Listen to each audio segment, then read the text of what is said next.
Right. Well, I just woke up from a nap here kind of recently. So happened to see that there's a set going on. I can go ahead and stream this. Let me post in Discord real quick. And hey, we've got a new and improved, what should I call it, background and stream setup based off of how Russ does his. He posted a video that was very helpful with that, so thank you, Russ. Let me finish posting in Discord here.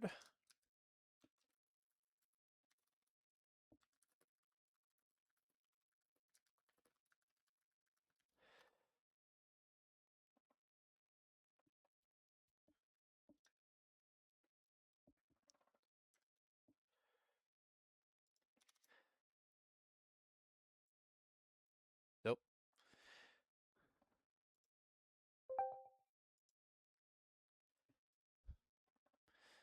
Yay.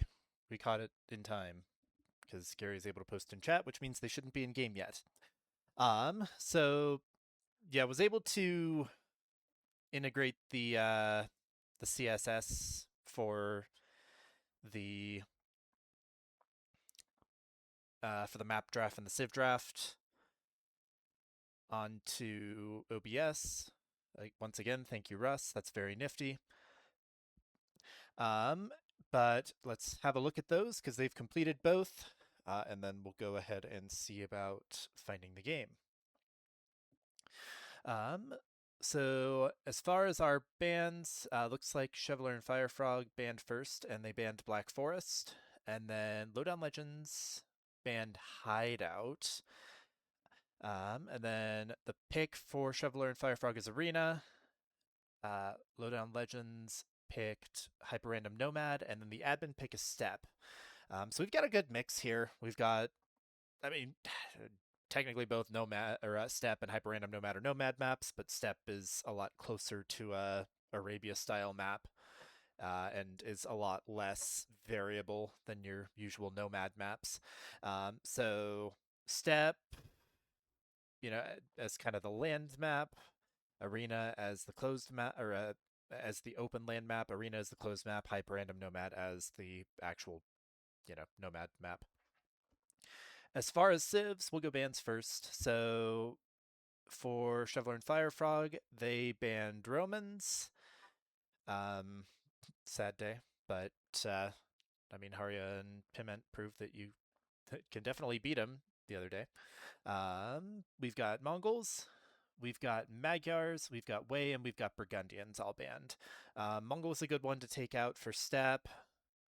Magyars is kind of just a good overall civ. Wei, no one really likes dealing with. Janbeis are annoying to deal with. Tiger Cav are even more annoying to deal with. Nice to not have to worry about those. And then Burgundians, Flemish Militia are kind of annoying, and they're pretty good on closed maps. I don't know, I'm guessing that Shoveler and FireFrog are going to be going all in again on Arena because they've done that in the past. So I don't know if Burgundians would run counter to that, but regardless, on on Lowdown Legends side, Charles and Gary, they banned Mapuche. Hey Harya, how's it going? I know you guys are gonna play soon as well. I'm guessing Russ or Shoveler will cast the Rex afterward unless they want me to, but I'm looking forward to your guys' series too. But that said, for this one, bands we got Mapuche, Aztecs, Khmer, Koreans, and Wu. Interesting ones there. So Mapuche, I guess maybe trying to get rid of a monk civ for the arena match. I don't know. Um, Aztecs, maybe they're planning to do an infantry play somewhere and don't want to deal with that. Maybe Ketons, maybe Bohemians with their halbs. Khmer, just a good one to be rid of, in my opinion. They've got too many out of the box strategies, and mass ballistas are crazy. We've got Koreans also just good to ban. Don't love having to deal with war wagons. They're kind of a mess. And then for Wu, don't have to deal with fire archers. They've got the Jan swordsmen. Awesome. Good to hear it. Yeah, I mean, you guys are two of the top teams, definitely. So should make for a pretty fun match. But that said, let me see about getting into this one. I'm gonna start pulling up AoE while I talk about the picked civs. So FireFrog, they got their Spanish needed for their arena strat. Shoveler will fast castle do conks. They got their Gurjaras, so they've got the elephants to go along with the conks. We'll see how Lowdown Legends handles that on arena. They got Italians, good for hyper random nomad, just kind of a good all around civ. Genbo's good against cav, hand cannons good against infantry, condottiero good against gunpowder. They just kind of kill things. They're kind of a jack of all trades. Burmese is interesting. Usually when people think Burmese, you think Arambai, but they also get relics revealed to them.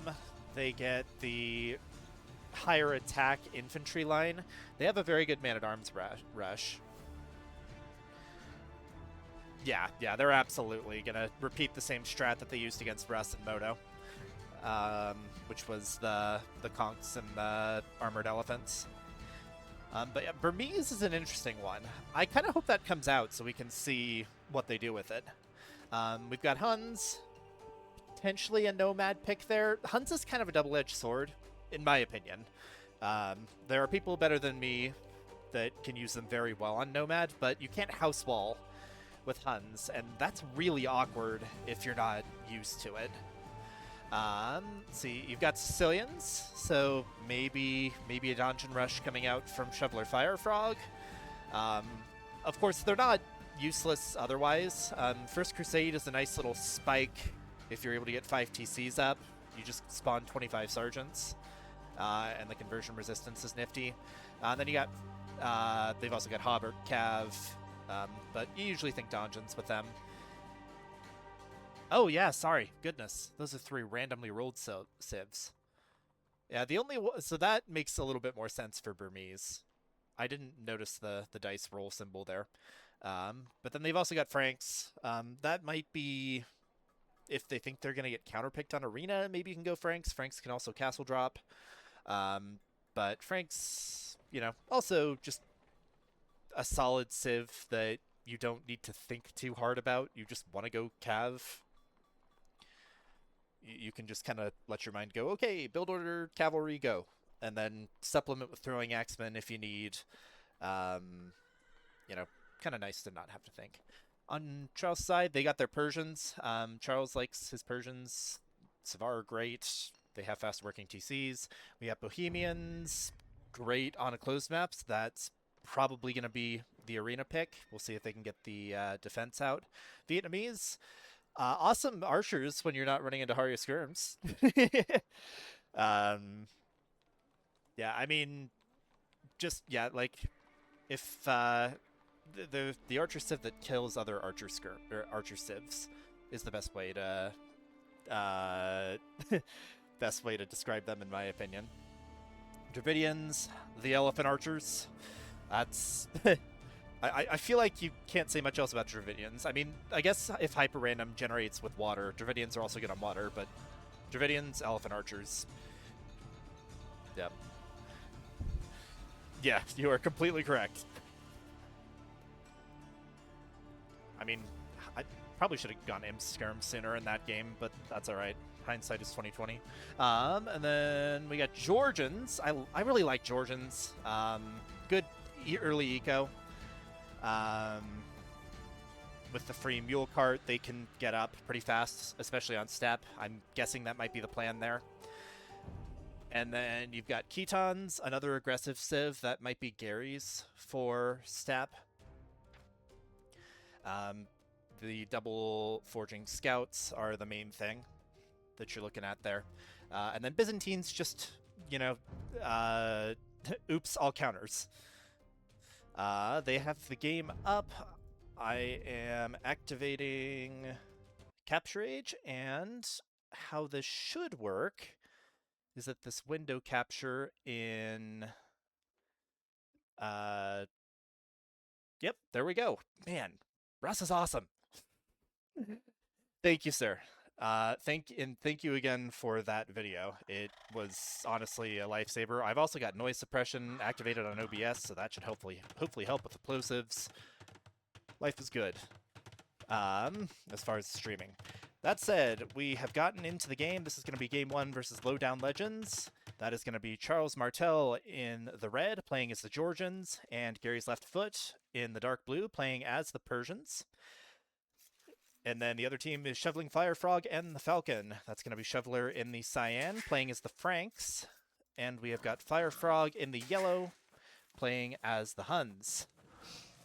Yeah, we're going to have VK Sushi against Haria Piment happening too. I figure that we can either cast that one from Rex, or if Russ can cast, we can simulcast. But I'll definitely go ahead and handle this one, because Shoveler is, of course, our other usual caster, and he's playing. But yeah, we can look forward to having that that Red Hot Chili Peppers Loico High Tempo match coming up here fairly soon. With that said, I'm going to go back to this game here. So the Georgians from Charles means he's probably going to go 18 Pop Scouts. It's something that I've seen him talking about recently. Also, he's showing us 1302 now. He hit that 1300 mark, so congrats to him. That's awesome. Really impressive. I honestly don't know how y'all do it. Those of you that are, well, even 1200. I feel like there's just a massive difference there. But that said, Gary went Persians, which I think is going to be good for how this map tends to go for Lowdown Legends. A lot of times I've seen or played where Gary kind of gets rushed down. He's good at rebooming. He's good at hiding in the corners and prolonging his life. But Persians with the tankier TCs might help with suppressing that or blunting the effects. So yeah, I think that's going to be decent for him. Also, if it goes late game, he gets Savar. Savar are good, although they might not be quite as good in this matchup. There's going to be a lot of cav here. The only archer unit that I think is going to be common would be Hunnic cav archers if we get to that point in the game. Shoveler Franks, like I was saying kind of during the intros, Franks are you get into cav and you play the cav generally. Obviously, you always have to adapt in this game, and that is easier said than done, at least in my opinion.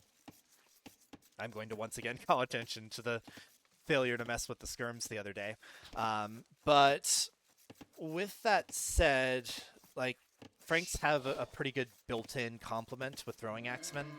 And it's not like they can't go into things from the archery range if they need to. Hand cannoneers would be kind of the first thing that I'd look at there. If absolutely needed to deal with a massive halbs or something. But throwing axemen are cooler. They just also cost gold. That's the issue. Oh, sorry. I said 18 Pop Scouts. He's gone 15 Pop Scouts. How's the TC idle time? 9 seconds. Well done, Charles. So this is going to be... We'll have to see how Fire and Shoveler's damage control is early in this game. Because those scouts are going to be out early, and they are going to be set to deal some damage. Actually, this is great from FireFrog. Step has these little tree corridors. And he just walled off one of them. Yeah, just halb v halb. Okay. That's so boring. It's right. It's right now that I think about it. But these are the sorts of things that I just don't think of for the game. It's like everything has to have a counter, but that counter can't be itself, is how my brain works. Barracks coming up from Shoveler. The scouts. Yeah, the stable's coming up from Charles. Shoveler and FireFrog both up. Everybody's up. Yeah, that's the game state at the moment. We'll just give it a little bit and see what happens with these scouts. Notably for Georgians, their scouts regen health. It's not all that great in Feudal Age. It's only 2 HP. 2-8-14 in Feudal Castle Imperial, but it can be the difference, you know, if they get doinked by a villager or a few villagers. That's something that they can use there to help out a little bit. Their eco gets pretty good in Castle Age with this fortified church bonus. That's the best way to put it. Sorry, guys. I'm not super awake. I took a nap today. It was kind of a long week. Just at work, 6-day week. So, anyways, the scouts are out. They're going towards Shoveler. Okay. Shoveler did pre-wall his woodline too, but he's now sending a bunch of vills out somewhere. He's making another lumber camp. If Charles is as good with controlling his scouts as Piment is, which they may very well be, this is going to be very frustrating for Shoveler. He also kind of burned through his food under his TC very quickly.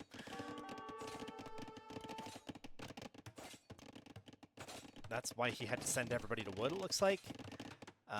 Doesn't have a stable up, is making a spearman, which will at least make these scouts move. But this might be... yeah, this woodline's gonna have some issues, this unwalled one. This one's fine. He's putting up the stable there. I mean, they're a mobile unit. Quick walls! Not quite. Good try. Alright, we'll see if he can get some bill picks here. I think he will. Yeah, there's one down.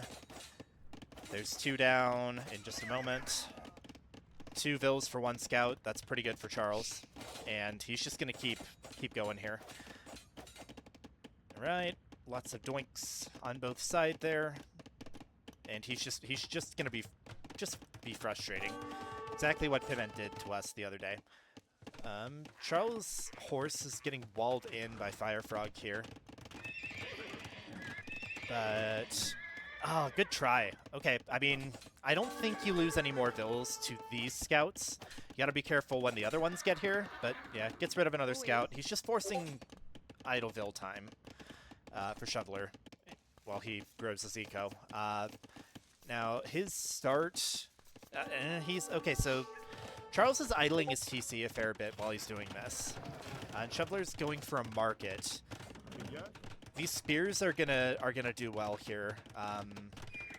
If you ask me, they're in a good spot to keep trying to defend the woodlines and prevent the scouts just sitting there trying to knock stuff down. Do have another one in hammering at the yurt up here. Let's see what Gary's doing. He made a couple militia. I imagine, I don't know if those are just expected to be for defense. He hasn't clicked man-at-arms, so maybe that was just kind of a, you know, hey, we'll have these just in case someone brings in their own scouts. Speaking of, FireFrog's got 4 of his own behind Charles' base, so he'll put some pressure back on Charles now. This is kind of all in from Charles at this point. This is a lot of idle TC time. I mean, it's not actually all in. He didn't wall off his, so FireFrog's going to be able to get 1 Vil pick and get a lot of damage onto another one. We'll see where his micro is. Oh, he actually... so they both thought the same thing at the same time. Charles was thinking, let's just sacrifice this one to save the others. And then FireFrog was thinking, we're getting close to the TC, let's pull him back. But now we're going to have a scout fight. Charles has the numbers advantage here. It's 6-4. How about upgrades? Charles has armor. FireFrog does not. So yeah, FireFrog wants to run away from this if he can. But he's gotten walled up, and Shoveler did well at not taking a ton of damage there. He's also the first up to castle. So this looks decent for shoveling FireFrog and the Falcon now. We'll just need to see if FireFrog's able to deal with these scout numbers, because they're going to be fully upgraded Feudal Age scouts soon. Bloodlines and Forging coming in. So those are going to be 65 HP. They'll be tanky.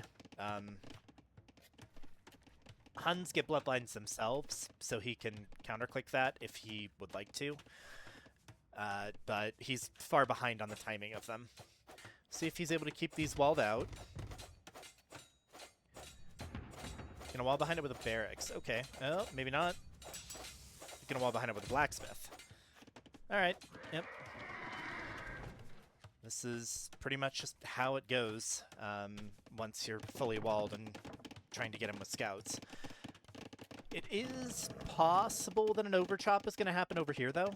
And I don't know if FireFrog's going to see that. That's a weird place to look right now when you've got scouts parading around the front of your base. But that might be something they can hit here in a little bit. He did use this yurt as part of the wall, too. Yurts have no armor. And oh, he saw it immediately. I gave him way too little credit. Sorry, FireFrog. I'm projecting onto you. Also, Gary also got up to Castle Age. He clicked a little bit after Shoveler, but because he's Persians and his TC works faster, he actually got there close to the same time, and there's Charles to follow up.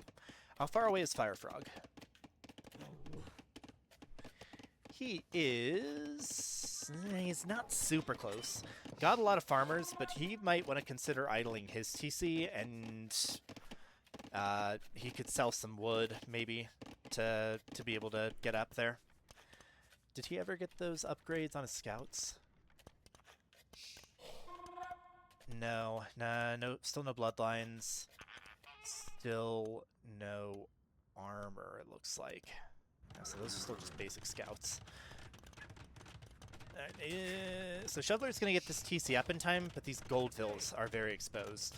And again, like I mentioned before, these are fully upgraded Feudal Age scouts. These are gonna be some dead Goldvilles. Yep. Oh, and he was able to stack them too. Yeah, all four of those are dead. Off the other side, my friends. Okay, saved one. Getting a Knight out, although these scouts can take down this Knight too. Knight's only got 2 armor. Scouts deal 6 damage a hit right now and have some armor themselves. Charles can just pick that if he would like. It is good from Shoveler that he got this second TC up. And Shoveler actually got some Knights counter-raiding back into Charles' eco. So he sent those out, which is... I mean... I'm going to say it's a play. I don't know if it's a good play at the moment. Forces Charles to put a TC here, which isn't ideal. This wood line isn't going to last for forever. We've also got some Knights out from Gary. So it's going to be Knight v Knight between Shoveler and Gary here.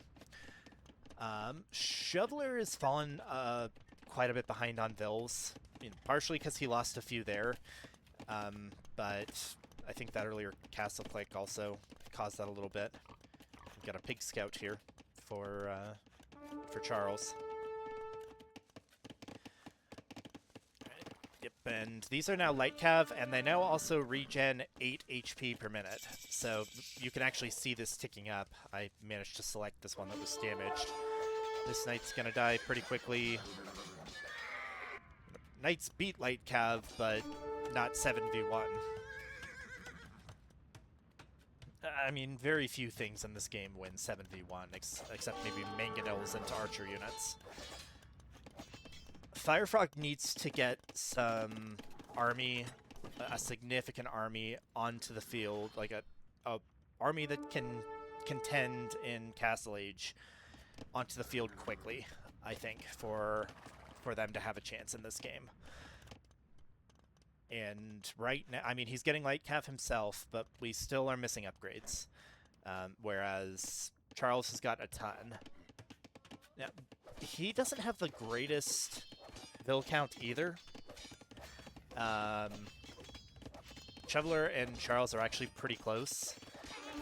The issue is that Charles' military is better. It's just straight up better right now with his upgrades. And the fact that Shoveler and FireFrog don't really have any. Yeah, I would agree that it is a close game. Like, it has been close so far. This is a good call from Shoveler to try to get better eco, getting a third TC out. I don't know. I think that Lowdown Legends have the advantage right now. They have the momentum. And these Light Cav are going to go see if they can raid FireFrog. The CA are coming out, and this is triple range cavalry archers. He's got 10 on the field so far. They seem a bit scattered, so he's got his own light cav, but the CA are pressuring under Charles's back TC here. Where are Charles' light cav? Okay, so he's having to save these for defense. Is putting a town center down on the gold, but he's going to lose some bills to this. Now, I still think... I still like Charles in this fight. Like, maybe not from a win standpoint, but from a resource efficiency standpoint, because of those upgrades. The Cav Archers have Bodkin and the first armor, but I would like to see some melee armor, at least, for FireFrog, to make better use out of those light Cav. Shoveler got scale barding, but no chain barding yet. Same thing for Gary. So these are the same right now, except Gary has some camels, and camels counter knights, so good play from him. However, Shoveler... Well, sorry, Gary's also on 3TC, and Gary's doing Gary things. He is good at booming, and he's at 63 vills, which is the highest in this game. Yeah, good call, VK. Charles does need to get a fortified church up as soon as he can, because that's what makes all of your vills just, you know... A good way to think of it about it is that Georgian vills within a fortified church radius are just double Roman bonus. They're just 10% faster at everything once they've got the church. It is a little bit tough to remember, in my opinion. FireFrog bringing CA over toward Gary. He's missing ballistics. I'm gonna just give the same rant every time. If you're making an archer unit, particularly CA in the Castle Age, you should prioritize ballistics. We've got a 4th TC coming up for Charles. Vill numbers have stayed remarkably similar, and actually still have military numbers. Charles is sending out the light cav to raid, except they have locked onto the scent of some CA, and they're gonna go ahead and chase across the map here. The CA might be able to pick some bills on this woodline, though. Yep, they get one. Does Gary notice this? I think Gary... Yeah, he notices. Alright. So he's got a second group of CA here. Shoveler is down to only 4 knights, and Gary is sending his army in. We'll see if anything happens here. We start hammering on the house. Builds a stone wall behind. A singular stone wall. He's got vills starting to take this gold mine. It's pretty inefficient right now. It looks like Gary's gonna go to FireFrog instead.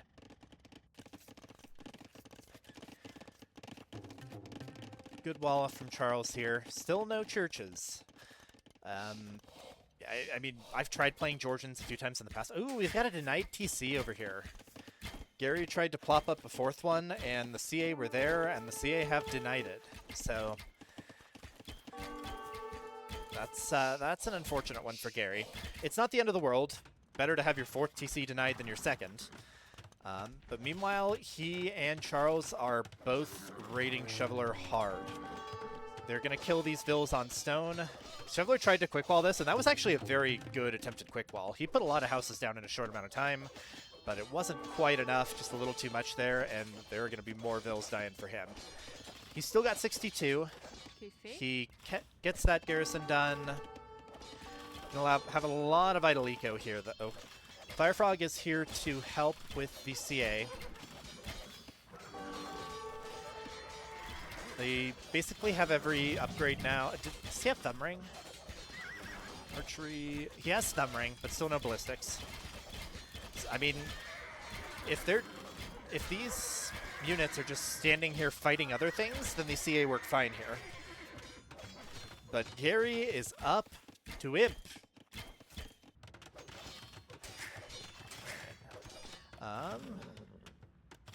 Yeah, the light cav were hammering on the TC for a little bit. They actually took 300 HP out of it. But we've got a university there from Shoveler, and that force pretty much just died from Charles and Gary. So they are very behind in military now. I am once again reporting still no churches. But I'm also going to say, like, that is a hard bonus to remember, in my opinion. I kind of half started this thought earlier and then didn't finish it. I've tried playing Georgians because I really like their concept. I like the idea of you know, just playing the Cav Civ with the healing horsies. But it's tough to remember the churches because they are Cav focused, which means you're doing a lot of micro. You're microing heavily, which means that you're, you know, obviously you still manage your eco, but it's hard to remember the extra thing for your eco. We have a church, but I think this is just a church thinking about getting relics. You kind of see, like, this church, I believe it's 9 tiles for the bonus for the churches. Also, both Shoveler and FireFrog are up to Amp. Yeah, 9 tile radius for these, so I'm pretty sure a lot of these lumberjacks and farmers will be within the radius, but he doesn't have them all over the eco. We got a tower on the Ford Gold. It's a lot of cav archers over here. They still don't have ballistics. I'm gonna be the old man yells about ballistics guy. Please, get it. Please. I beg. FireFrog, do you have a university? You have a castle. You have a monastery. Yeah, you have a university. Click it. You know you want to. Kind of unlucky for him here. Maybe. Yeah, I'd say still unlucky, because without the ballistics, he's going to be unable to even kill that bill. He can shoot down this house foundation, but yeah, there's going to be enough time for Charles to wall behind there and not take any more damage. 4 TC now coming up for Shoveler on stone. Gary's got his 4 up and going. Bill count's still pretty even there. The difference right now is that Shoveler and FireFrog have all the military, and Gary and Charles have a bit more on the eco side. Ah, man. That's unfortunate that match isn't going to happen. I was looking forward to that one. I'll also mention for those of you that are here, Coke and I are definitely going to try to get some matches for tomorrow. I'm hoping that at least Secretary and Melly will be around. And hopefully Winter Zeus and Bolivar will be around too. Maybe Black Comrade. I see Comrade was back today. So maybe we can get that to happen. But yeah, a little bit of a lull here. He did take Guard Tower. I really like that. Georgians, the other thing that they've got, we've talked about the cavalry, we've talked about the churches. The other thing that they have that's really good are their towers. They get the upgrade Spawn Towers, which makes all of their towers and castles do 2 more attack, and their watchtowers specifically, guard towers, keeps, etc., do pass-through damage, which is really good into like something like a massive halbs or a massive CA if they stay under too long. We have Cavalier from Gary. He will be able to make Savar. Their anti-archer capabilities won't really... I mean, they'll come into play if they can get into melee with the CA. And they will be a bit tankier, so maybe I was a little bit hasty in saying that Savar don't impact this matchup. I feel like Savar impact every matchup, but yeah, you know, I was just thinking, well, it's hard to hit CA.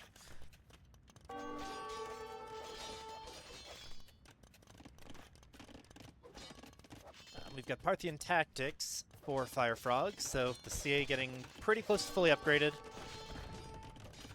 Broken record, still no ballistics. Shoveler's got to be careful with this gold pile here. And actually, it looks like he's noticed, which is really good for him. Yep, he's going to just... okay, so he's stonewalling that gold out, which kind of is unfortunate for him.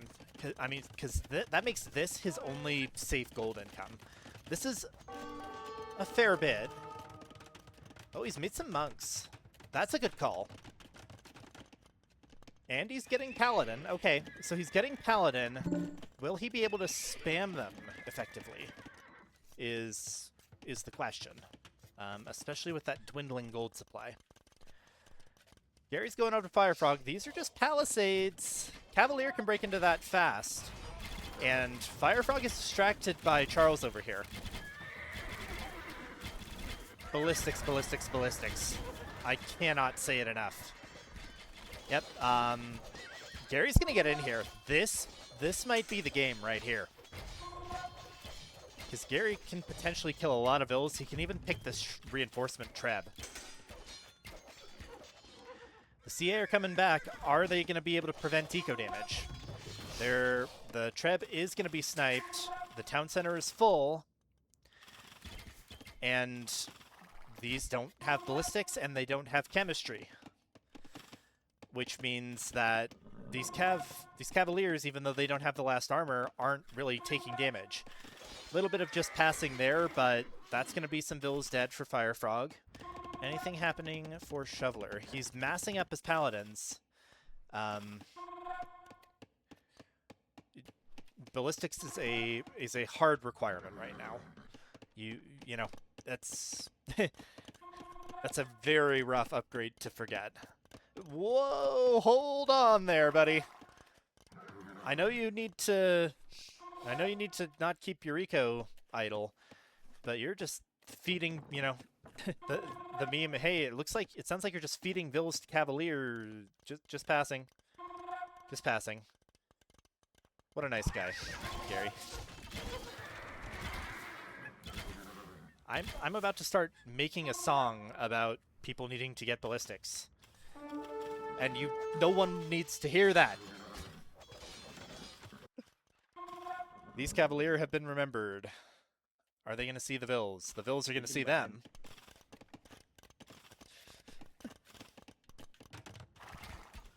I mean, FireFrog has got 3 Trebs forward. A lot of damage onto this castle. We have fully armored Frankish Paladins. But the numbers still aren't quite there yet. They are 50 HP tankier than these Cavaliers, though. But Savar's coming in, so yep, Gary wisely just deciding he doesn't need to take this fight right now because he's going to be able to take it a heck of a lot better, and just kidding, here we go. We have an engagement. Shoveler, fight it. You don't know this, but you should fight this right now.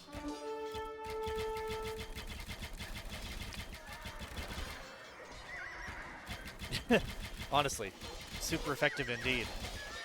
Yeah, okay, I've had it at this point. I am going to do the song. Get ballistics, please God, get ballistics. Oh, my lord, you're missing all your shots. Ay, ay, ay. Oh. It's funny because that's my meme. that is my meme as a caster. I want people to get ballistics. Savar are in. Savar are now very tanky against the CA. They have 8 Pierce Armor, and without Chemistry, the other University upgrade, they're firing on the Ibex. They're endangered. Don't do that.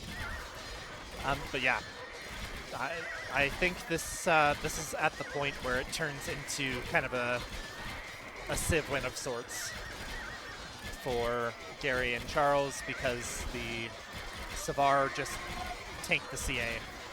And now that they're meleeing them, they do extra damage.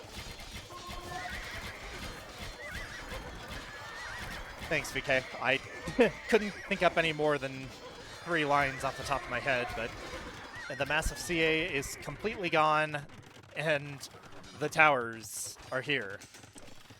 FireFrog is pretty much out of the game at this point. We'll have to see if Shoveler can make enough paladins to make this happen, but like they're better in melee combat than the Savar. Or are they? I mean, they have 1 less melee armor, but they have 28 more HP. I mean, I'm guessing that if you do a 1v1, then there's going to be fewer than 28 hits in a battle between a paladin and a Savar, but I don't know.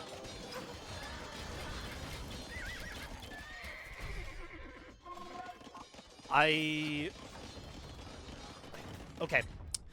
I am not going to say that lack of ballistics cost FireFrog this game. I am going to say that I don't think this would be happening if he had ballistics for some of the fights before Savar came in. That's just my opinion. Another trap goes down. This is now basically 3-2 for everything for Charles and Gary. Actually, it's a little bit closer to 3-1 for military now. The paladins were, the paladins were effective. They were a good call. Light Cav are not going to do nearly as well against Savar. And now the Savar can feast. Yummy, yummy villagers.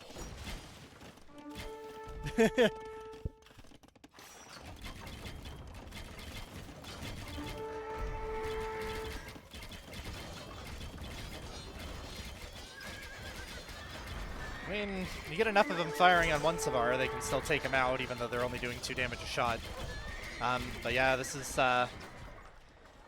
once again your reminder that the university exists, and that it has a lot of nifty techs and a couple vital ones if you're playing archers. The GG is called, and game 1 will go to Lowdown Legends.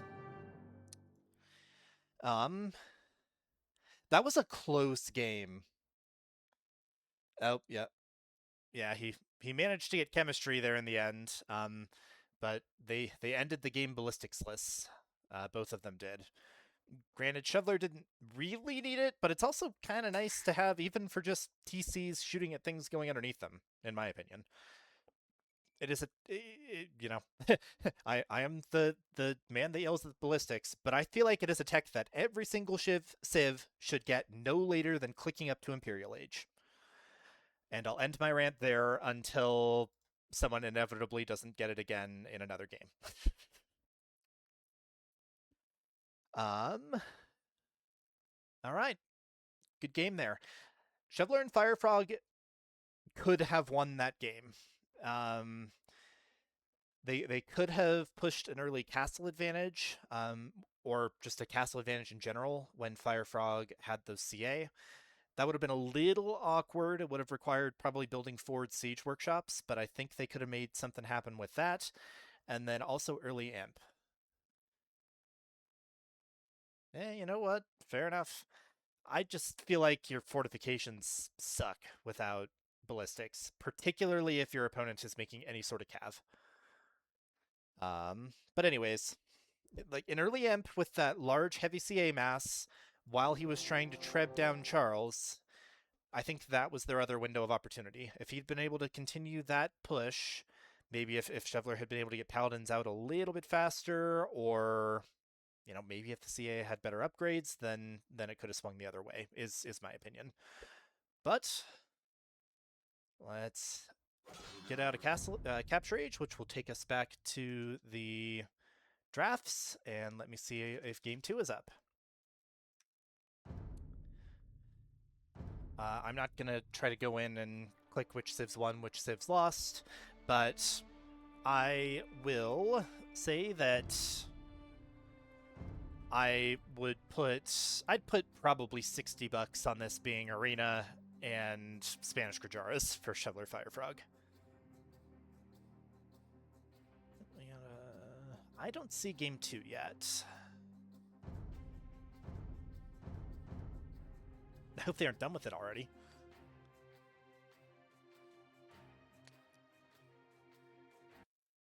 Let's check dashboard.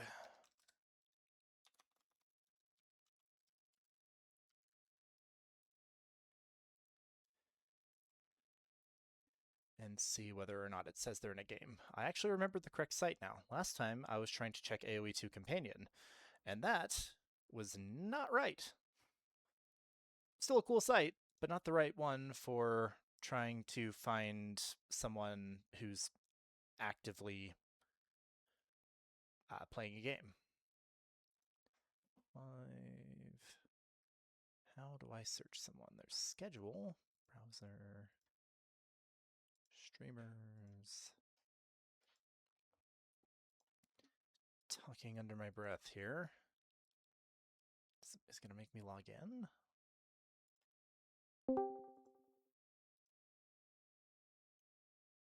Hello. Uh-oh. Did Shoveler have to go? Yeah, hello. Saber, Shoveler, he has some internet issue. Oh, Just five darn. Okay. minutes. Yeah, okay. All right. He's restarting his PC. Yeah. Okay, sounds good to get, sounds good then. I'll just keep an eye out for it. Thank you for the update. Yeah. Yeah. Okay. If you want, we can talk about that last game for a bit, but I figure since you guys still have some to go, we can Oh, maybe save we that. can. Yeah. Save. We'll save it for later. Then. All right, sounds good. All right, Yeah. I thought you guys had a really good, like mid castle age there, though. I will Yeah. say that. Our end game was not that good. Problem with I'll it. I'll direct you to watch the cast afterward, but I yeah, I can't say anything. You're still in the middle of the set, but good Yeah. luck Yeah. for next game. Okay. Yeah. Bye.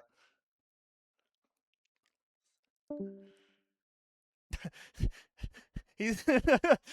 I thought about it. I thought about it.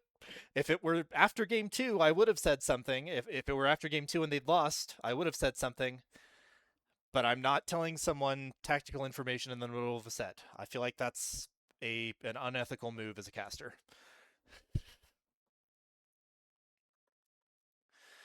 That's that's you know, yeah. he can watch the he can watch the stream afterwards and hear me yelling at him about ballistics for 10 minutes on end then. And I hope to goodness that if one of you is casting one of my games and I don't get ballistics, that you do the same thing to me. I deserve it at this point. Which actually reminds me, I need to go watch your cast of our set the other night, Russ. I just didn't want to relive the trauma. True, true. It's just a little bit of incentive, you know.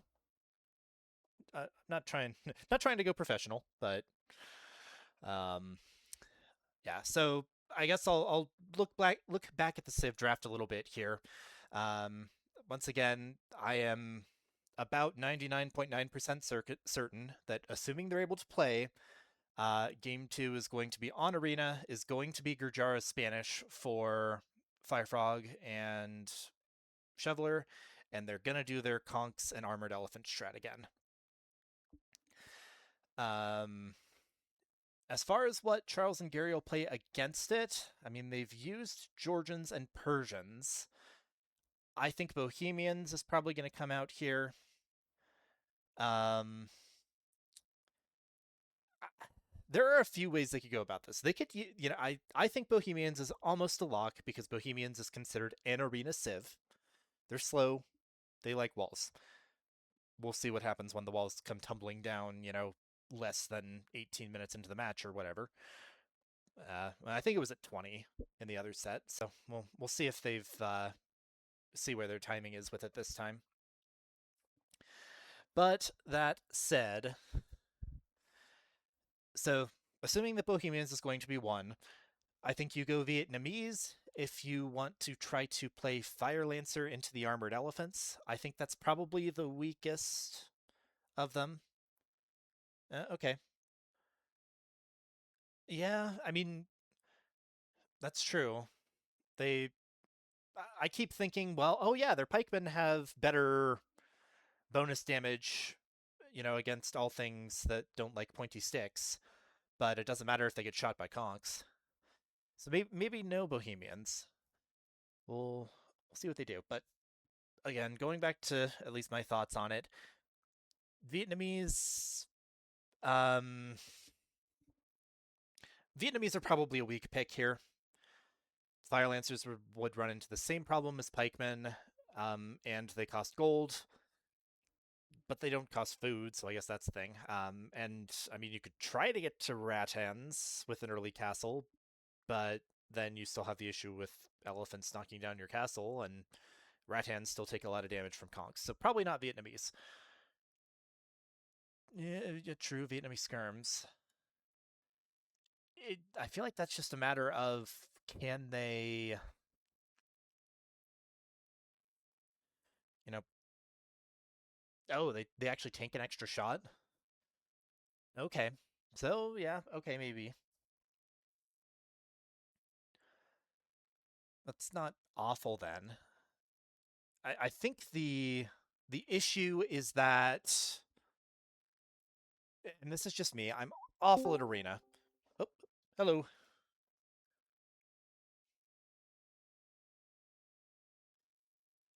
But yeah, this is just me. I'm awful at arena, but I find that trying to make a food and wood unit during the time frame when you're about to get hit by conks and armored ellies is difficult.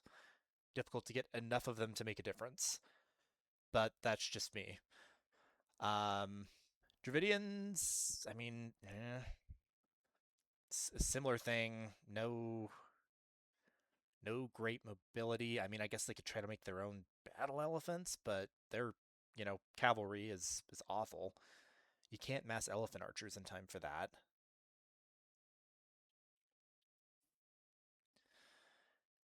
Ketons is Ketons is interesting here. I was really critical about Ketons on Arena in one of the previous sets, but I feel like if you go fast castle into Step Lancers as Ketons and are able to get that +4 iron casting, then maybe that is going to be enough to, because if you get enough Step Lancers, they can chase down a one-shot conks. They're pretty fast. It'll be a lot of micro, and then they also do well against armored ellies. Maybe Ketons is the play there. And then Byzantines have ideas too. Do you think I think Byzantines you just go cheap skirms. I was thinking maybe camels, but camels don't have armor. Okay, camels are frail little things. Um, Piment, if you want to unmute and commentate, that's fine as well.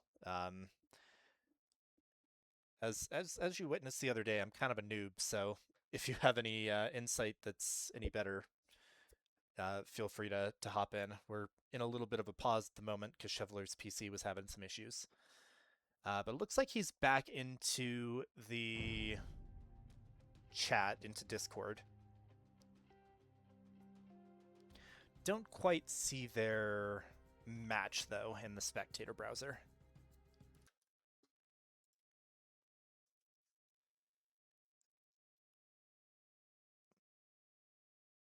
Unless your teammate can help breaking through walls in early castle. Yeah, that definitely tracks. Like, yeah, I still don't think they're good. I just wonder if they have a cheeky little play with high attack step lancers against specifically an armored elephant conk push.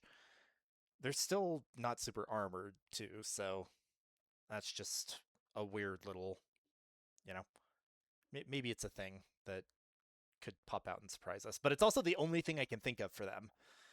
You know, Liaodaos are bad into that push, if you can even make them. I mean, yes, it's nice to have pastures, but once again, like VK is saying in chat, you can't.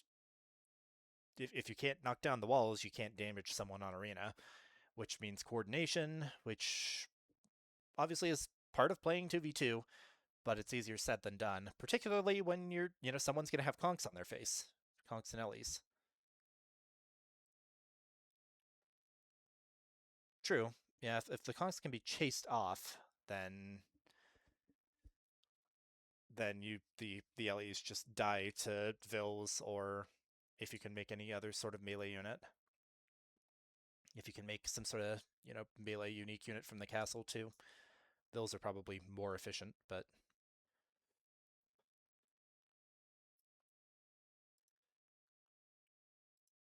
regardless, keep checking the spec browser here.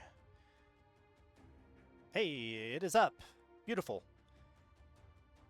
All right. We will be going into Game 2 on Arena very shortly. I think there will be a little bit of spec delay here.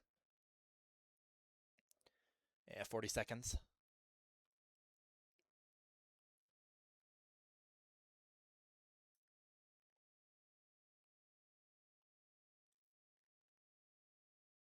I'm going to use those 40 seconds to not talk for a little bit. If this goes to a Game 3, I'm going to need to get some water.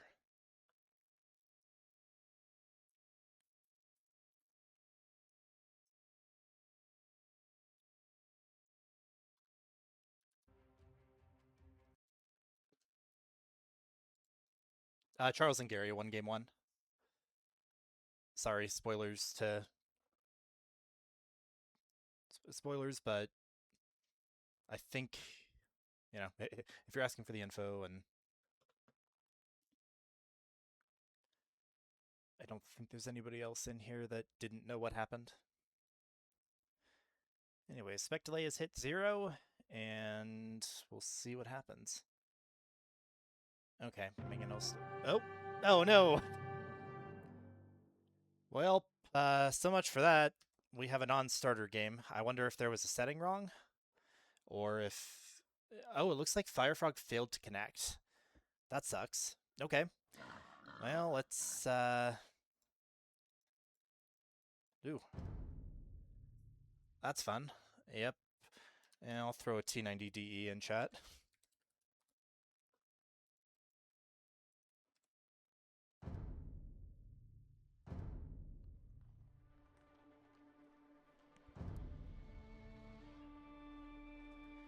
Right. Please, D. We went from having 2 sets to having potentially only half a one. Don't do this to us. Nah, they're back up. There's another one.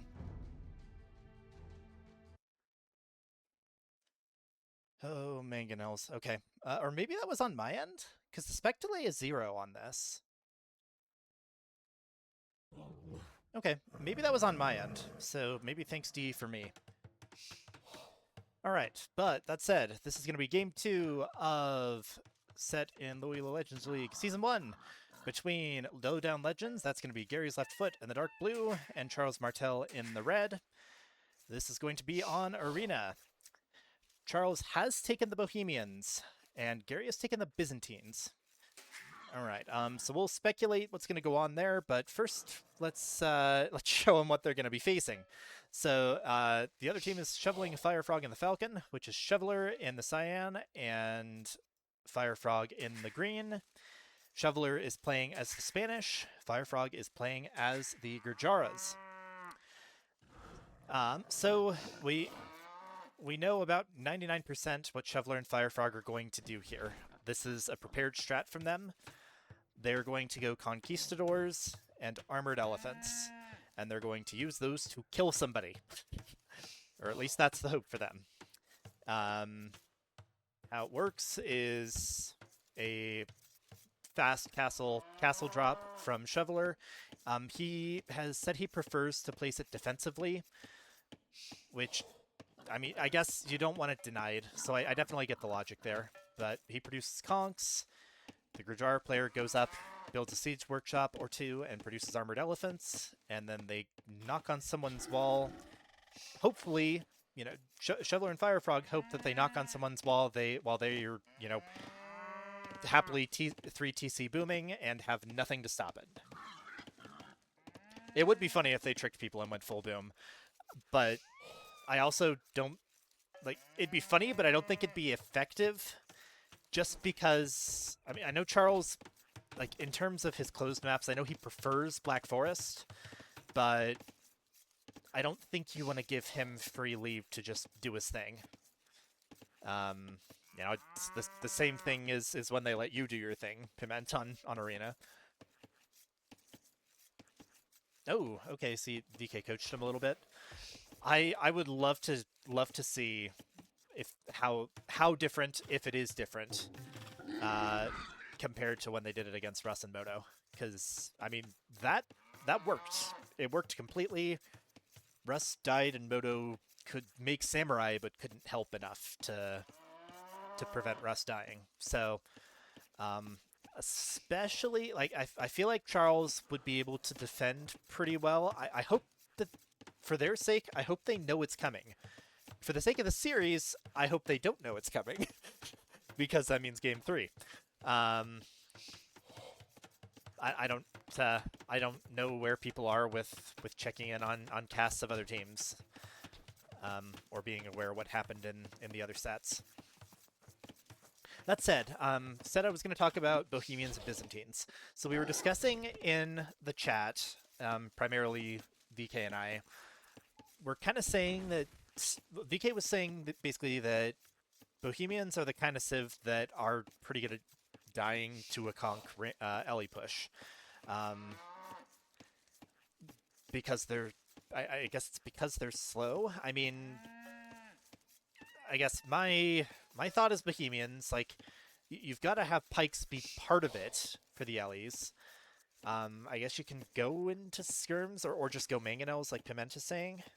I'm not sure. If they attack Charles, we'll have to see what he does with it. Their spear line does have extra damage against Cav. So if the spears are able to hit the armored LEs, or pikes, are able to hit the armored LEs, then they'll do more damage, which would take them out faster. But I feel like you could also make monks. I don't think you need redemption for armored LEs, but I can't remember if you need to be right next to them to convert armored LEs. Would one of you guys, do you guys know, does a monk need to be adjacent to an armored elephant to convert it? Because if they do, then that's a non-starter. Okay, that's a non-starter then. That's definitely definitely shouldn't be putting monks close to the elephants when you have 8 guns on horses ready to shoot you. Do they not get redemption? Well, you don't. Yeah, I don't think you need redemption to convert armored LEs, because they're an organic thing. Hey, Chica or Chico, how's it going? Yeah, it's like there's a bunch of these weird little differences between armored and siege elephants and rams, and that's one of them. Oh, you do need redemption. Okay. For some reason I thought I had remembered someone saying that you didn't need them, and that was one of the weird differences. But that's my bad. Noob spewing misinformation strikes again. All right. As far as the game, sorry, I've just been kind of clicking all over the place and mainly reading chat. Not a ton to look at in Dark Age and Arena, but it has been a little disjointed. We've got a little bit of an advantage for Shoveler here. He's up to Feudal a little bit faster, so I feel like he should chase this down. I feel like it's worth it trying to fight that before Charles is in Feudal, but regardless, is still going to be up 2 HP on the scout there for Shoveler. Shoveler clicked up 22 pop, the exact same thing he did against Russ and Moto. FireFrog went up at 23. Pretty sure that's also the same. There's the market. There's the blacksmith. FireFrog's got the resources. Shoveler needs to sell stone quickly. And there he goes. Does he have his buildings up? Yes, he does. All right. Those were pretty good clicks. So they're gonna hit castle at under 14 minutes, which is pretty impressive. I know it's easier to do that when you have a prepared strat, but it's impressive regardless, especially, you know, considering that, no offense intended here, but especially, you know, given that these guys are not some of the higher rated people in the league. I really am impressed with how clean their build order was here. That is a ton of bills on stone. 7, 3, and 13. 0 on gold, so I wonder if he wants to castle drop this time. I wonder if he wants to make this aggressive. Because this is the number of villagers, like, if you want to castle drop someone in arena, I think you want to leave when castle age is, you know, like 75-ish%. Or maybe he's just trying to get a bunch of gold for conks. I don't know. He could have put the vills forward then. Now Charles, it looks like, was ready for it. He had the scout out there, but the vills could have killed the scout. Charles did make a barracks, and is making an archer range. Okay, so I don't know whether or not it would have worked if Shoveler had sent the vills forward.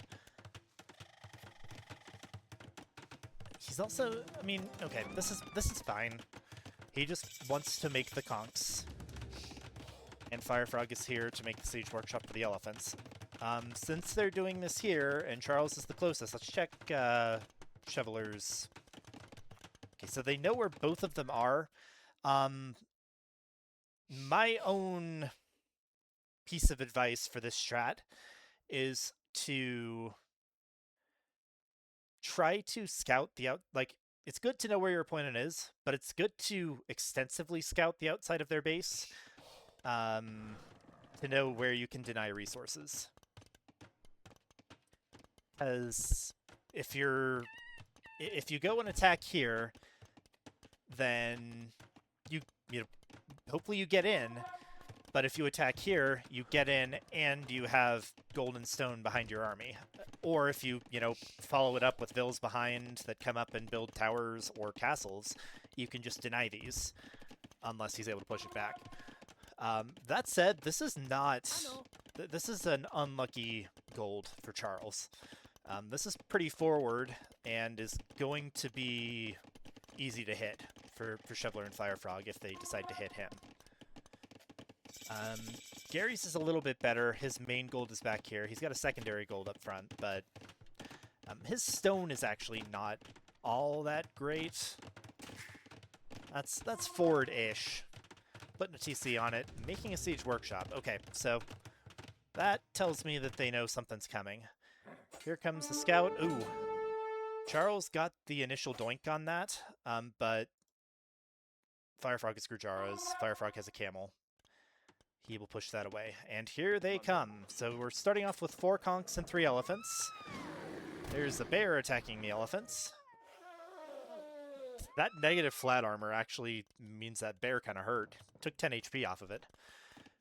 Is Charles ready?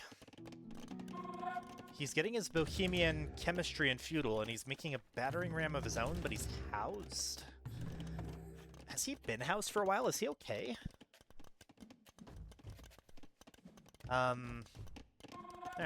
I was making sure he didn't DC. Okay, I don't think he was ready for this. Are the vills going to... Yeah, no. They're there. I don't think they were ready for this at all. Alright. Oh, okay. This is nifty. Alright, so FireFrog is accompanying with a mangonel. I imagine the thought there would be to, to try to take down an enemy mangonel. But he was making hand cannoneers. Okay. Ooh, good shot. He needs to take that down before these elephants commit. Yeah, so this isn't ideal. The conks aren't supporting the elephants. and the elephants die to Vills if there's no conch support. So one elephant goes down. There is another one here. This TC is going to go down. I think Charles dies. Charles was completely unprepared for this. Okay, yeah, so we were thinking that Charles was going for hand cannons and rams, and he got beat to the punch.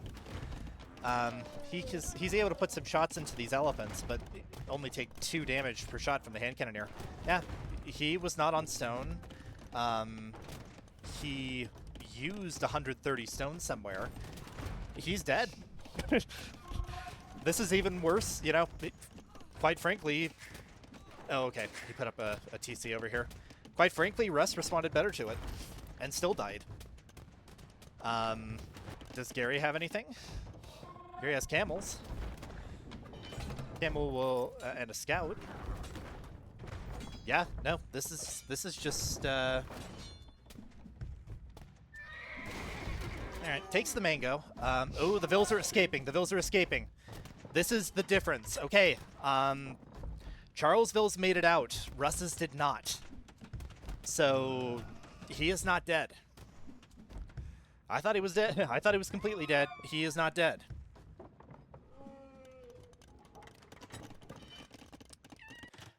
Now, of course, you run into the issue with this strat, which is that you committed a lot in early Castle Age, and you're behind in eco now compared to the surviving member of the other team. Gary's got 55 Vills and is on 3 TCs. Are they going to be able to get this TC up? No, they're not. This is a doubt TC, and Charles has no more villagers in his base. He got 8 Vills over into Gary's. Well executed. Yep, definitely agree. They do need to look at booming now. And Shoveler did get a second TC up, as did FireFrog. So they're starting. Because Gary has had an uninterrupted boom, the Vill counts are even. But I feel like it... Oh, okay. Okay, there are conchs out here. At first I thought these elephants were roaming on their own. This is not bad, though. Camels still take a lot of damage from the conchs, but they're able to chase. You gotta get the conchs up to shoot these Vills. And I don't think Shoveler's looking. He's probably looking at his eco. Start Bash and FireFrog, but also signal them. He should flare those. He should flare those Vills and ask Shoveler to come. Because there's the Mangonel, and this is exactly what Piment and VK were saying, that you need to deal with the elephants. You kill them with Mangonels before they start hitting your wall. Almost kills one elephant. Is it going to be able to hit the conchs? The conchs run away. If they want to keep pushing this as is, then they need to kill this Mangonel, but that's going to be some tough micro. Only 2 conchs. They still don't do a ton of damage, and there's a second Mangonel now. Decent micro. I think they took splash damage. Yep, he's taking a little bit of splash there. Okay. Pretty good micro from Shoveler here. But there's not enough conchs to kill the camels now. Well done from Gary. Yep, cheap Byzantine camels. That's exactly what VK was saying in chat. They can kill Gary, but they need more conchs. The conchs are here. The elephants keep going forward without support. While the Mangonels are there, like... Oh, Shoveler. Okay, you need these to not be seen. The bear! The bear's at it again! Anybody's a T90 sub, get your T90 woos in chat. That's not the Ford Castle that you wanted here. And these are dead elephants now. This is not the end. Obviously, Charles is still, you know, very, very weak. He is only up to 9 Vills. He's having to start from nothing. You know, honestly, Shoveler and FireFrog still have an advantage here, and he gets the castle up in time to shoot the camels, but now the camels can just... You know, he needs to get murder holes now. Okay. Well, I guess he doesn't. I like to just park him under there when they don't have murder holes, because I hate bringing him back out and getting him shot. But, okay, does Shoveler have enough stone to do another one? No. FireFrog has... FireFrog is Scrooge McDuck. He wants to dive into his piles of gold.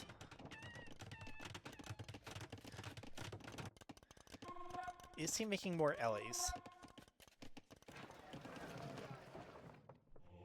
He's making a monastery. He's making a forward siege workshop that is going to be seen. Ooh, gotta be careful. How's your micro? Seems to be more chip damage. Oh, 2 conks down. Good mango micro from Gary. Okay, I know I'm talking like I've been talking like FireFrog and Shoveler have thrown it. They haven't. They still very much have an advantage. If Gary...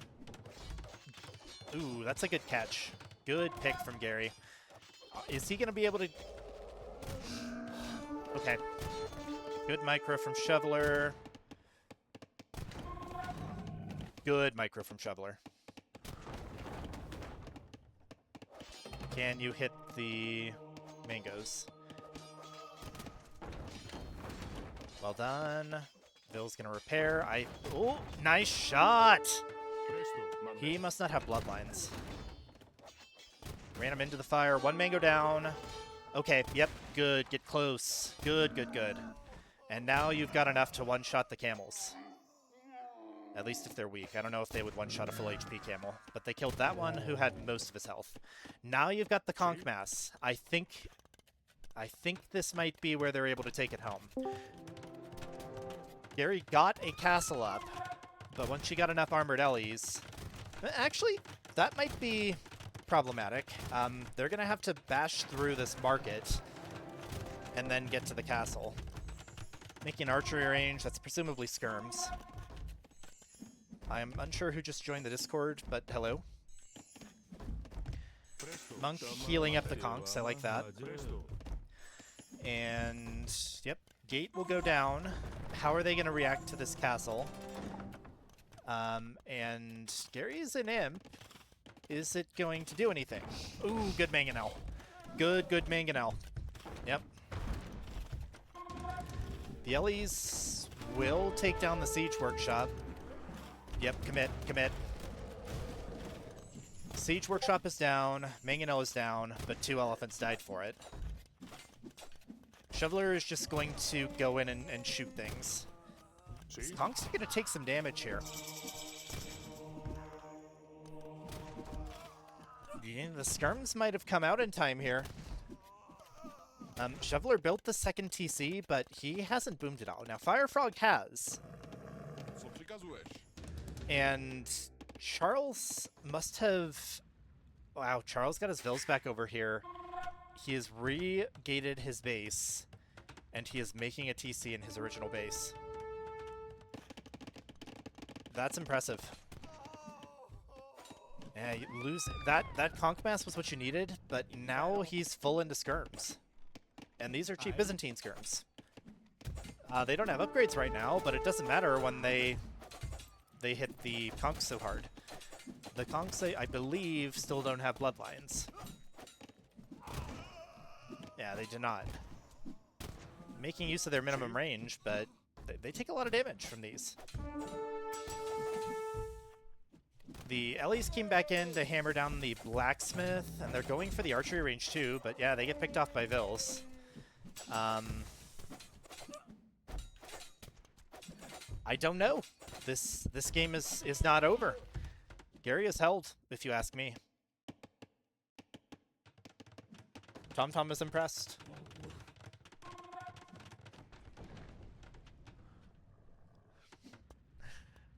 I'm impressed too, but TomTom's approval means a lot more. Throwing up some walls there, throwing up an extra gate. Him being Byzantines here is really good. Because these are still just stone walls and stone gates, but they have the extra HP, and that's really useful here.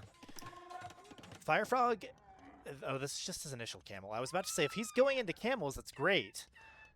Or at least useful-ish.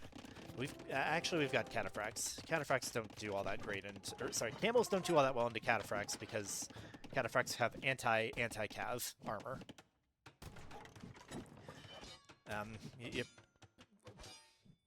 Funny thing, what's actually pretty good against cataphracts is conquistadors, because they just output damage, but they can kill cataphracts, they're not going to kill skirms. And here comes the bear again. Pew, he's dead. Good hunting. So they noticed that Charles got back over here, and Shoveler is petarding this gate. Only one for now. That is going to... Oh, okay. So he made a hole. There was a weak stone wall next to the gate. He's going to send the conks in. The conks aren't going to be able to... Yeah, I mean... DC just shoots the conks down. Charles is back up to 28 vills. And Gary's imp. And Shoveler and FireFrog are not. He held with the mangonels. Gurjars has nothing against cataphracts. Yeah, that tracks to me. I mean, I guess. Do you think? I guess if you get a big old mass of chakram throwers, they could maybe do it. But even that, they have such low base attack. I don't even know if that would do it. Yeah, they have held. They have held, and Shoveler has finally committed to his boom. But I feel like it's not too little too late. This is not a lost game. Charles is still incredibly, incredibly behind. And now that they know he's back here, his, shield of anonymity is gone. But if he's able to get into the Bohemian Death Star later, then they're going to have nothing for it.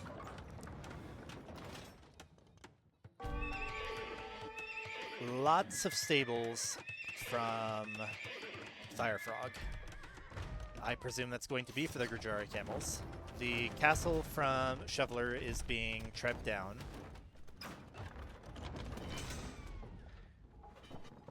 We have a scout cav who ran into a single hand cannoneer and a mango from Charles. I mean, see, FireFrog's getting upgrades, but isn't actually making army right now. He's got 6 scout cavalry. They are not upgraded. They're not even light cav. They will be light cav soon. Good for the skirms. Not great against cataphracts. Actually, if he's able to get into... Do Gurjars get Hussar? I feel like they should. Yeah, they get Hussar. I mean, he's got 125 vills. Go up to Imp. If you mass Hussar into this soon, then they kill. These are still just Castle Age cataphracts. And Hussar, I mean, a Hussar still loses to a Castle Age cataphract 1v1, I think. But if you get numbers advantage and lots of cataphracts out, or lots of Hussars out, that could be... Yeah, that could be it. Do you have armor? He's getting chain barding right now. Okay. Go up to Imp. There you go. You got 47 on food. Heck, you could even consider selling some stone or some wood now. Yep, spam those things. This army dies to light cav. And elephants. Now, them only having chain barding means that it's still not ideal. These don't have chemistry. Oh, they don't have ballistics. I'm just going to say no comment. I yelled enough last game. Actually, no, sorry. This is the other team. Dang it, Gary. Get ballistics. I yelled at FireFrog. I get to yell at you, too. You're fighting speedy things. Get ballistics. This is also 4 trebs. He did not trickle treb, but here comes the army. How's this fight gonna go? You gotta engage. All right, what happens here? They do 2 damage a shot to the Light Cav. The Light Cav have Bloodlines. But the Mangonels are doing work.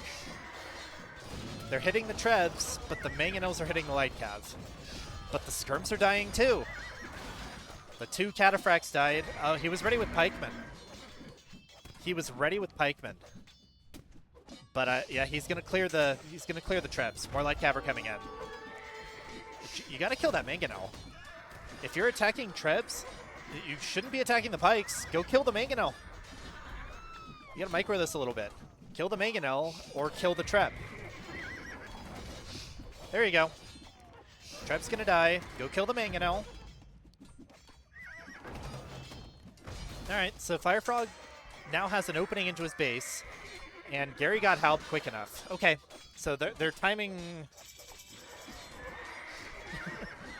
Does Gary need his right foot? Yeah, he teched that at the perfect time. Shoveler is up, though. Spanish... Oh! Hello, Charles. He converted 2 conks and presumably an yeah, he converted 2 conks, he converted an elephant, and he's into Shoveler's base. You cannot count this guy out. Alright, Shoveler, what you gonna do? A lot of exposed vills over here. Did Charles get redemption? Yes, he did. Charles has redemption, so you can't make siege into this. Oh my, is he gonna convert this siege workshop? Oh my god. Shoveler. Okay. Good call from Gary. These are Hussar, so they have conversion resistance. 1 monk goes down. Unlucky there for Charles. I feel like a couple of those Hussars should have died. Or, yeah, at least one of those Hussars should have been converted, if you ask me. The Siege Workshop goes down instead of being converted. That is better for Shoveler FireFrog. This is great from Charles. If I were in his position, I would have just boomed. I'd have been like, Gary, you got this. You're imp. You teched the right things. Let me catch up. Charles says, no, I'm making military and I'm attacking. That's awesome. Hussars are going to clear these monks now, though, and the vills that built this fort base are also going to die, and even the starting camel gets in on the action. Speaking of, we have a heavy camel click, we have plate binding armor, we have conscription. Those will be good for FireFrog, but he's got helps and skirms knocking on his door. Your camels kill the skirms. What do you do against the helps? I'm leaving that as an open-ended question. What do you do against the helps? You can't just spam Hussar. They just get munched up. They just die. I mean, you can try to, micro them around and kill an Outpostville. But the majority of this army is help now.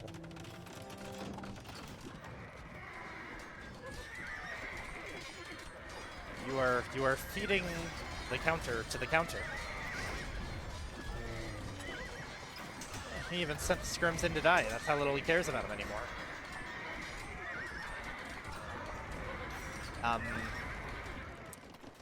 How's the stone situation? I mean, he's losing this castle, and he's got 1 castle here.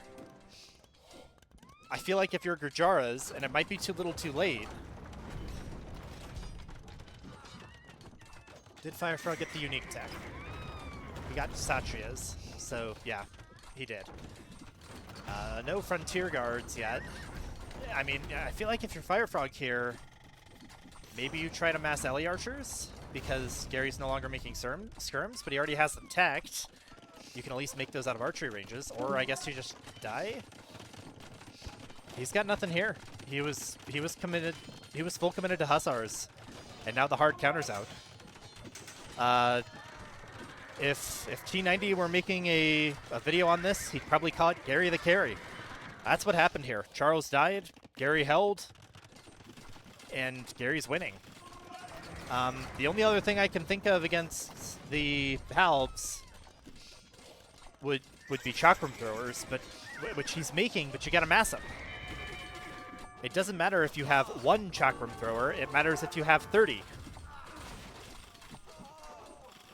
And I mean, like, wait, they don't take bonus damage from halbs, but they don't have armor. And the eco is completely idled. I don't have Capture H Pro, so I can't see idle eco last minute, but I'm sure it's not great. Yeah, I think Gary has single-handedly won this. Unless Shoveler has anything to say about it. He's just making Lightcap, though. Lightcap dies even harder to Halb than Hussar does. He's even got Hussars out here, or Halberdiers out here killing random bills. I mean, he's got a castle forward. This is where Gary shines. You know, it's not that he's awful at early game, but he's just, you know, you look at 925 and you think he's a lot, you know, you see the number 925 and you probably have a certain idea of how they play late game. Gary is a heck of a lot better than that. He booms hard and he makes late game army extremely well. You know, and obviously these are 1v1 elos. They don't really, they don't always translate directly across to team games very well. You know, I feel like I'm actually a very good example of that. My, you know, my 1v1 elo is 1100, but I don't really feel like I'm 1100 level in team games. Just because I'm better at early aggression. The Katas are in. They are now elite. Yeah. FireFrog is basically dead now. Still got 94 Vils. He's got 5 Trebs sitting over here. But those Trebs just died to a Halb push. Or to Cataphracts. Did Grajaras not get Blast Furnace? They did not. That's unfortunate. I mean, yeah, they call it. Shoveler was pushing back out. They still had an eco advantage. But they have called it. And that is going to be a 2-0 win for Gary and Shoveler. Oh my god. For Gary and Shoveler. For Gary and Charles. That's a blooper and a half. Lowdown Legends. I should just use their team name. It's cool anyways. Yeah, I mean, a good pushback out from Shoveler. You know, he boomed up well. And, I mean, I guess if he'd... I don't know. The issue was that, at the end of the day, Gurjaras kind of want to go camels, or I guess elephant archers or chakrams, and they couldn't get to the castles to make the chakrams. The Spanish in late game probably want to go paladin. I mean, elite conquistador is not bad, but it's also expensive as heck and still dies hard to skirms, which Gary could have gone right back into. So yeah, I mean, W Gary. W Gary in the chat there, because it wasn't fully single-handedly won. If Charles had done nothing, then Shoveler could have just, you know, exerted his will after he boomed up. But he won that fight against FireFrog from a place of weakness. He held. The Mangonels did their job. The Camels did their job. And then he utilized Byzantines very well. Made the counter units and won. All right. So I guess this will be the point where we maybe go see about trying to do some post-game interviews. Let's see if they've hopped into another voice channel. Shoveler and FireFrog are still in theirs. Gary and Charles are over in the lobby. Yeah, I'll just go ahead and hop over into the lobby voice channel and see if they catch the drift there.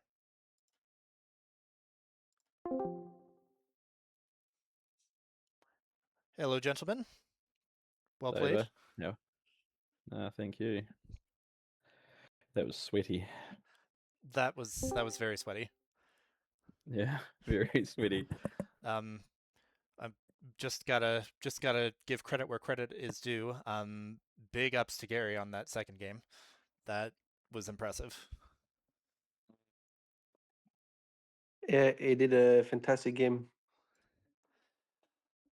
Yeah, man, that was really good to hold the good I mean, if you didn't land those mangonels and get those camels out when you did, you'd have probably died. So that was Yeah, super impressive. that was close, man.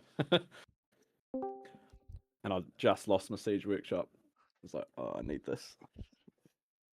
Yeah, it was an exhilarating watch for sure.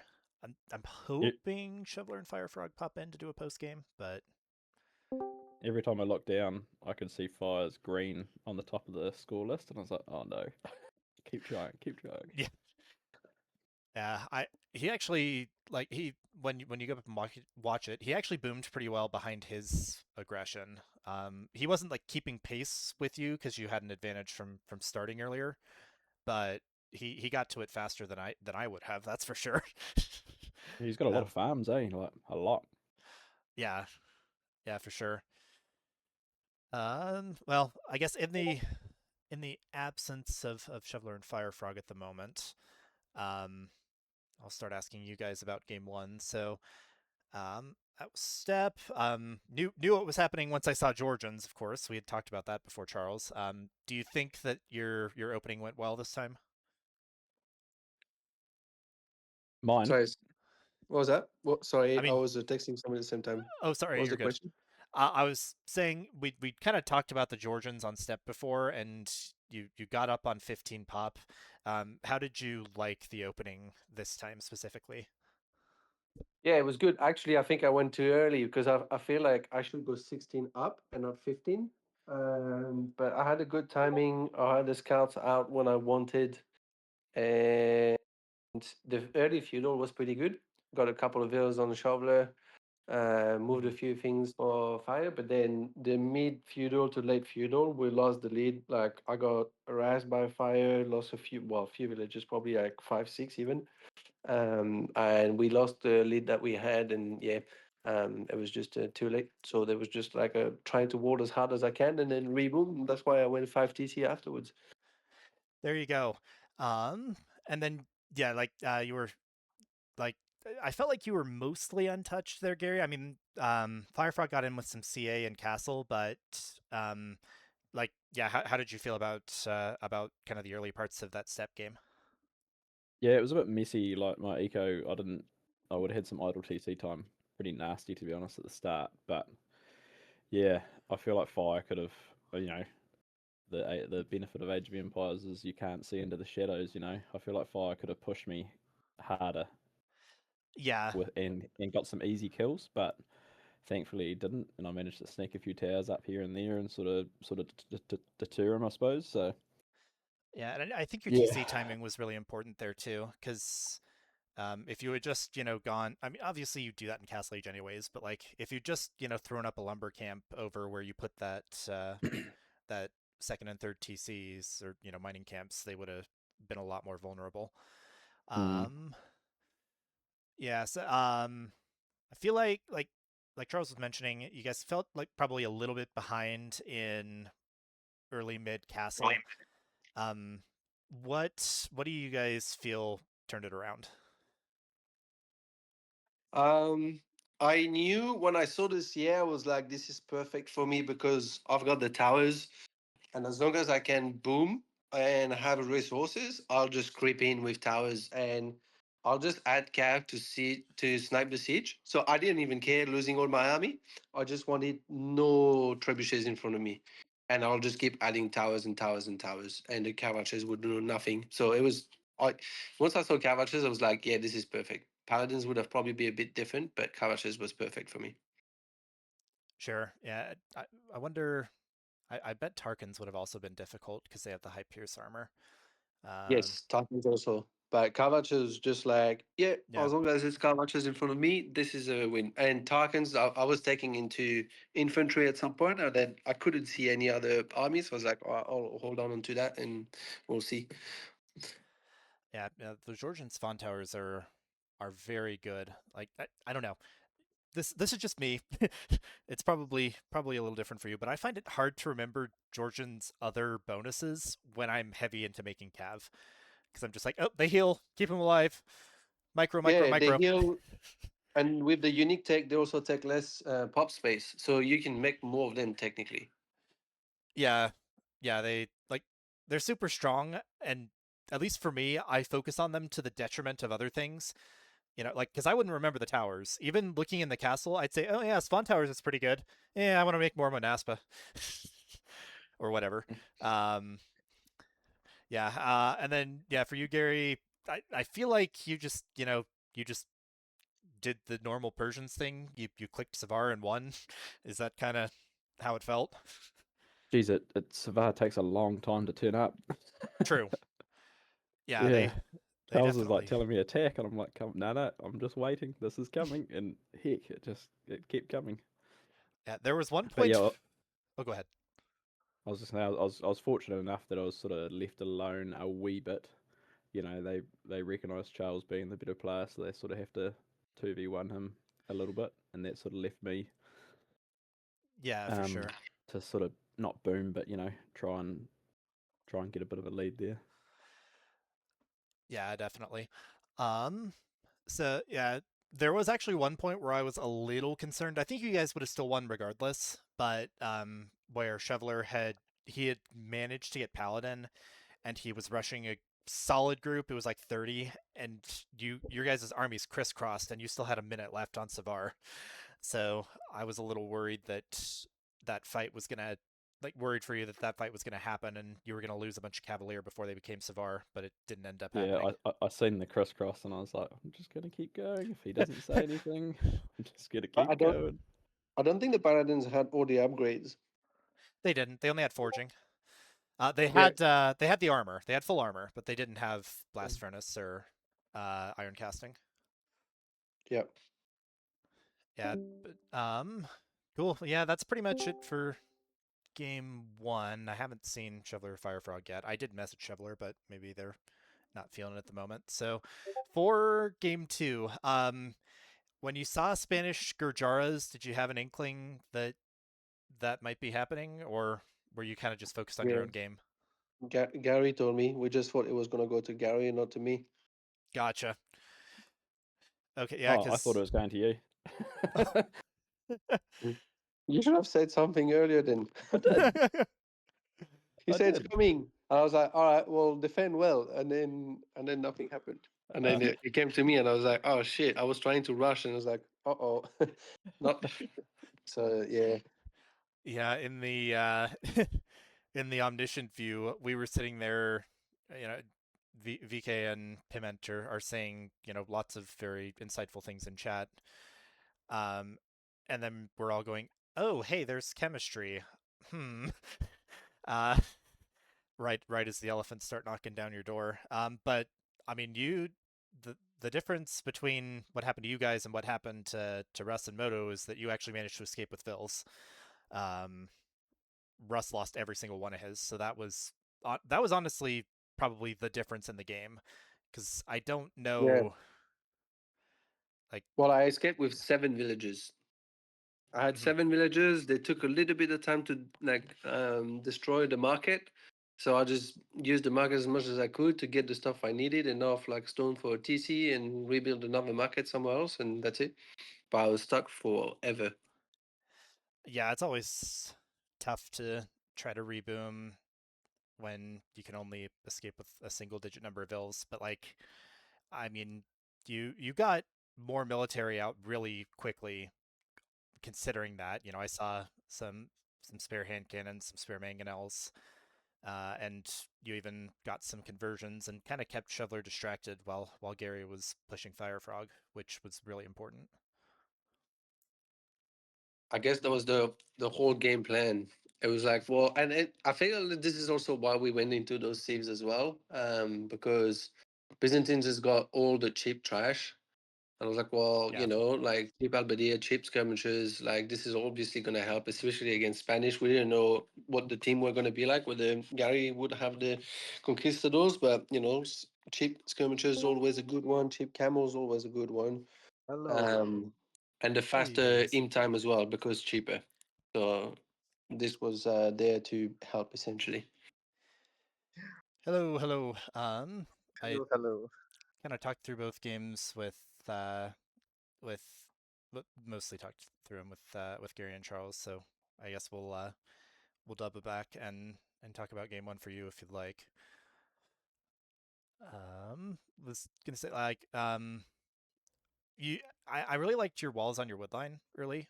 Those gates were nifty, kind of gave you a corridor and were very helpful.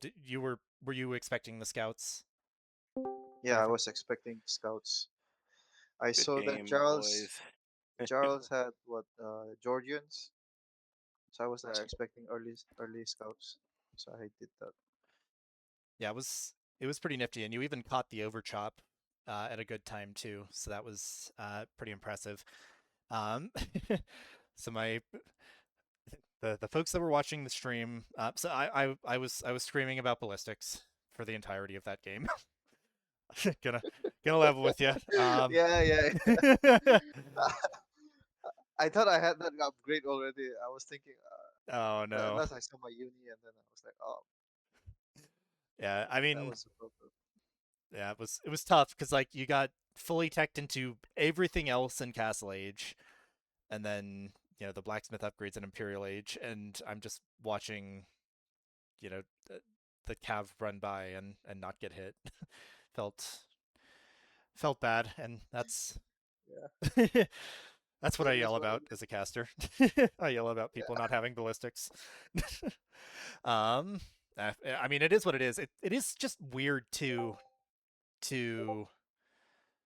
like it's a weird click because everything else is in the blacksmith, and a lot of it's in the archery range. You get thumb ring from there. Like you got to click 4 different buildings to fully upgrade CA. I think Which I is got tough. chemistry, but I did not get ballistics. I thought I already researched my ballistics. Yeah, chemistry came in. But yeah, I don't know. Any other thoughts on game one? Like I thought you guys had a really good lead in mid castle, and also like kind of sorta in early imp. After talking to Charles, he was saying that he was really planning on focusing the towers into the CA, so he was just planning on sniping the siege. So I don't know how that would have gone if the fights had turned out differently.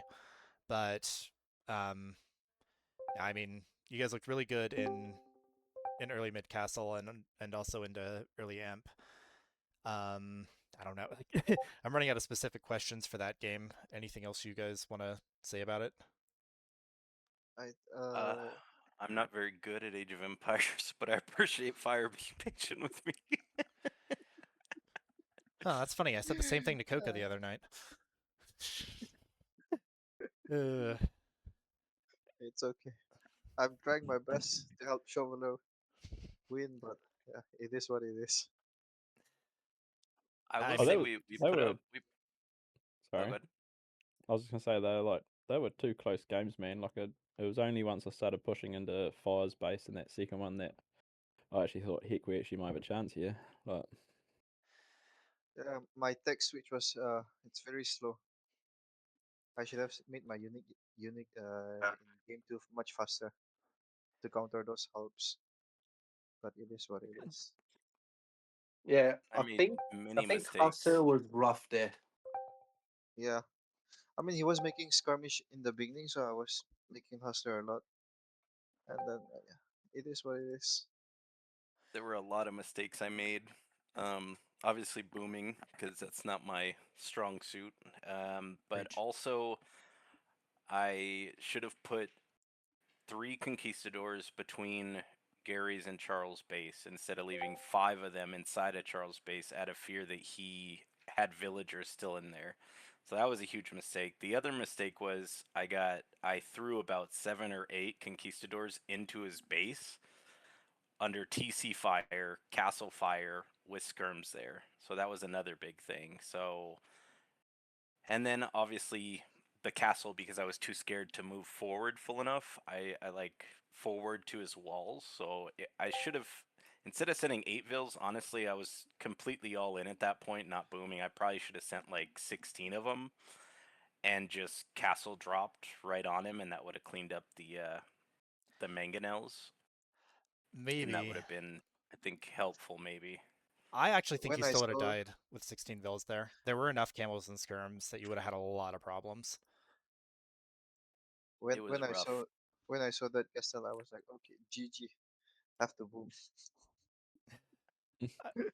I mean, and to be fair, when Charles sent the vills out of his base that survived, he did still have some inside the base. So it wasn't like you were wrong in hunting down vills inside his base too. He would have gotten that other TC up if you hadn't found those ones in the corner. So, Yeah, yeah. you know, it Yeah, like that's true. it's more just game's hard. Game is hard. And I feel like once the push petered out, you guys were pretty civ countered. TomTom was in chat saying that Gurjaras just have nothing for cataphracts. Because even camels, like cataphracts, have the anti-cav armor, so camels just fight them evenly and still lose. Um, Okay. and then like a Spanish, if you're not going conk, you probably want to go paladin, who also died halbs. So it's tough.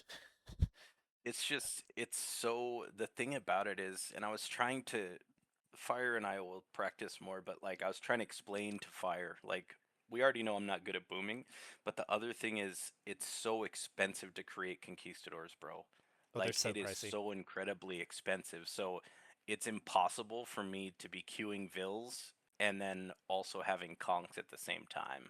Like no excuses or anything, but I'm just saying it's really really expensive.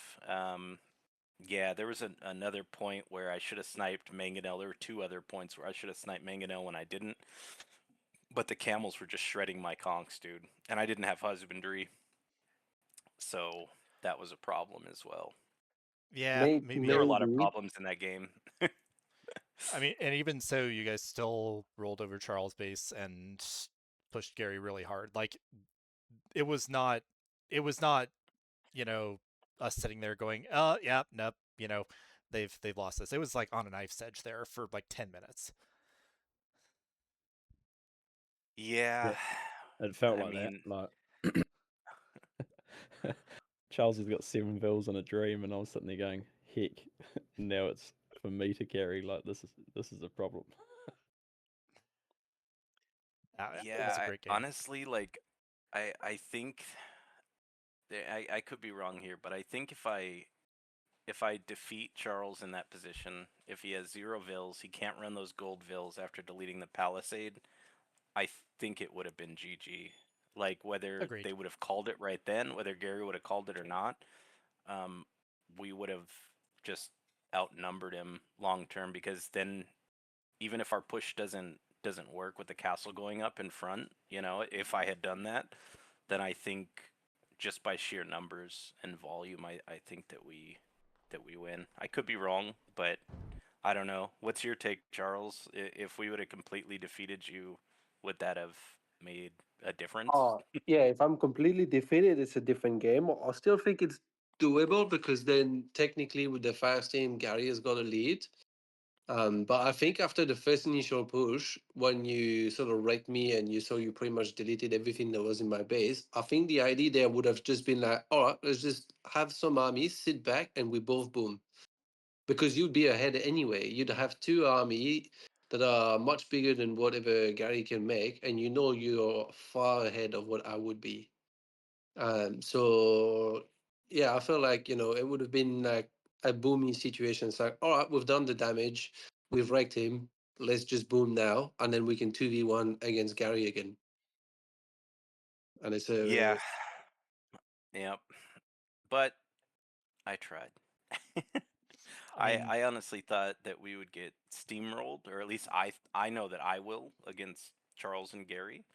But Fire is a really really strong player. Honestly, like I'm happy he's my teammate. He might not reciprocate that, but I have fun playing with him.